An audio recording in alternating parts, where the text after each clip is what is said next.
మీలో ఉన్న దేవుడు మీతో సమయం గడపట్లేదు. మీలో ఉన్న దేవుడు మీతో సమయం గడపాలంటే ఆయన మనస్సులో ఉన్న సంగతులు మీకు అర్థం కావాలి, మీ మనస్సులోనికి రావాలి. ఆమేన్.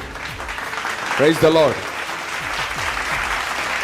వాక్యమై ఉన్నవాడు వాక్య రూపములో నీలో ఉంటే, వాక్యముతోనే ముచ్చటిస్తే అక్కడ అగ్ని పుడుతుంది.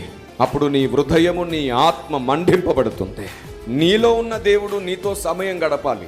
నా ప్రాణముతో ప్రాణమా వాటిని కూడా స్తుతించు అంటున్నాడు. క్రైస్తవ సమాజం తెలుసుకోవలసినవి చాలా ఉన్నాయి.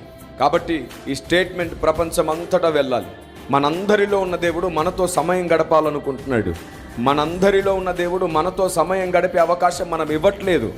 వాక్యమైన వాడు మనతో సమయం గడపాలంటే వాక్యం మనలో ఉండాలి. వాక్యం అంటే ఆదికాండము నుండి ప్రకటన గ్రంథం వరకున్న భక్తుల జీవిత చరిత్రలను ఆధారం చేసుకుని పుట్టిన హెచ్చరికలు, బుద్ధి మాటలు, నీతి మాటలు కాదు. అది ఒక్కటే వాక్యం కాదు. అది రక్షింపబడ్డవాడికి ప్రారంభములో నడవడానికి, ఎదగడానికి ఉపయోగపడుతుంది. కానీ ఎదిగిన తర్వాత సంపూర్ణ సిద్ధికి పోవాలంటే క్రీస్తును గూర్చిన మూలోపదేశాలు ఇంకా మానాలి.